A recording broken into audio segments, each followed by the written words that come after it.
bekas bawahan Kesultanan Demak mendirikan kekuasaan baru, salah satunya adalah Banten. Tahun 1552, Fatahillah meninggalkan Banten dan pindah ke Cirebon. Kepemimpinan di Banten kemudian dipegang oleh putranya, Maulana Hasanuddin.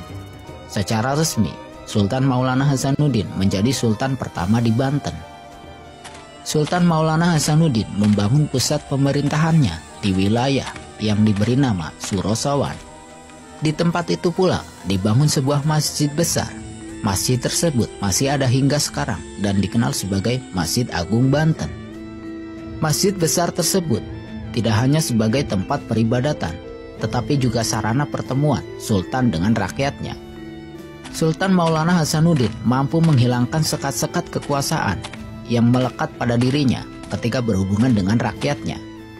Karena itulah, Sultan Maulana Hasanuddin dijuluki Panembahan Sabakingking.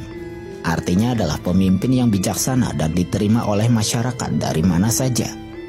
Selain menyebarkan Islam, Sultan Maulana Hasanuddin juga memperluas wilayah kekuasaannya. Uniknya, Sultan Maulana Hasanuddin selalu mengutamakan strategi diplomasi dalam penyebaran agama Islam maupun perluasan wilayah. Pada masa kekuasaan Sultan Maulana Hasanuddin inilah, Lampung berhasil dijadikan wilayah Banten tanpa pertumpahan darah. Sedangkan pelabuhan Banten masih terus ramai sebagai pusat perdagangan di pesisir Jawa. Banten ketika itu memiliki lada sebagai komoditas unggulan. Pada tahun 1570, Sultan Maulana Hasanuddin tutup usia. Selama masa kekuasaannya, Sultan Maulana Hasanuddin berhasil membangun pondasi kesultanan yang mandiri, melepaskan diri dari bayang-bayang Pajajaran maupun Demak. Sepeninggal Sultan Maulana Hasanuddin, tahta Banten dilanjutkan oleh Sultan Maulana Yusuf.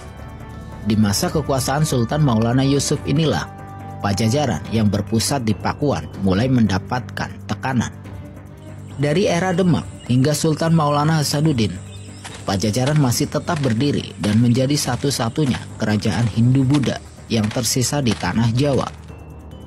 Tahun 1579, pasukan Banten pun berhasil mengepung istana Pajajaran di Pakuan.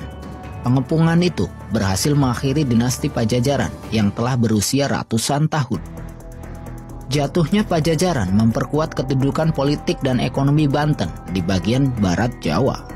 Tahun 1580, setahun setelah menguasai Pajajaran, Sultan Maulana Yusuf wafat. Tahta Banten dilanjutkan oleh Sultan Maulana Muhammad yang ketika itu masih berusia 9 tahun. Karena usianya belum mencukupi, pemerintahan untuk sementara diwakili oleh Mangkubumi dan ulama.